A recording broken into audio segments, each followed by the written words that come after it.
Well, figures released as part of World Alzheimer's Day recently estimated that more than 115 million people around the globe will suffer from dementia by 2050. Now, here in Australia, Access Economics paints a similar picture, with 1.3 million Australians projected to be living with the disease also by 2050.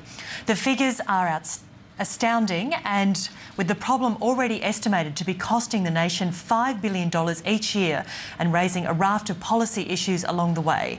There's no known cure, but when it comes to searching for a solution, many experts say the day-to-day work of dementia carers must not be undervalued. Well, here to share her insights into dealing with dementia from a carer's perspective is Gunilla Denton-Cook, who's author of Lost Words. Gunilla, thanks so much for coming in. Great to see you. Thank you. And a very important point. So what do you make of the commentary that Australia, in fact the world, is facing essentially a dementia epidemic? It is true, and it is coming. We better prepare for it.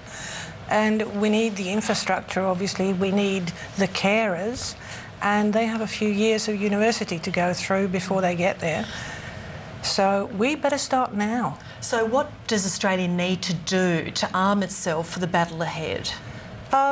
To make sure that there are people that can take care of the people that end up with dementia, and that is carers. They need to have somewhere to live. They need to have something to do. They obviously need whatever medication is available, and at the moment there's a lot of research going into Alzheimer's and dementia cures. That's what they're looking for. They haven't found anything yet. They find something new every day.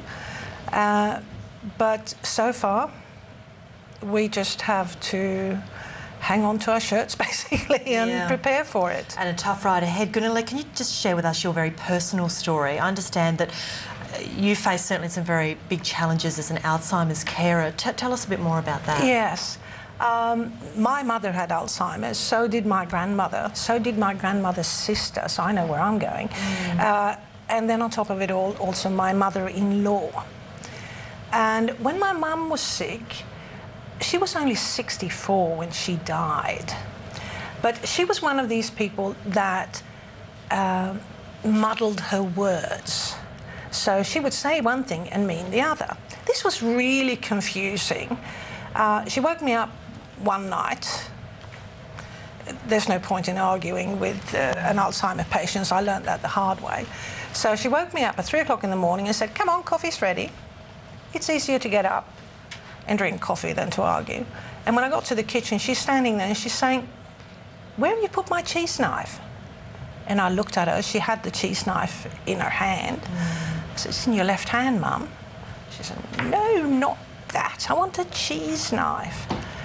And I thought, you know, it's 3 o'clock in the morning. What do? I can't think properly here. But there was an IKEA catalogue on the bench next to me. And I found it in cheese knife in the index, showed her a picture. And she said, "Oh, no, that's a typo." God. But she kept on looking in the pictures around the cheese knife, and she found a picture of a can opener. And she said, "That's what I want." Right. And that's the night when this...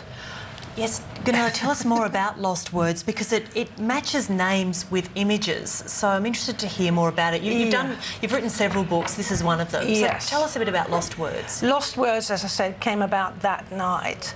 And what it is, it has different things and the word underneath it. Because if you're sitting with a person on the 37th floor and they're asking for a lawnmower, odds are they don't really want a lawnmower. Then you can show them a picture of a lawnmower and say, "Is this really what you want?" And also, of course, it's an excellent conversation starter. Yeah. They will... my mother used to love just sitting, flicking through it, and every picture would remind her of something. The beans would tell her, then she'd start to tell me some story about beans, and the same about... There were certain stories that I had to listen to over and over again, but it didn't matter because it made her happy. And that's what it was all about. Her remembering and being able to talk about it. That's what it was all about. Yeah, it is a difficult journey, certainly, and thank you very much for sharing your experience and also telling us about the book as well that you've done. Gunilla Denton-Cook, thank you so much for your time. Thank you. Well, for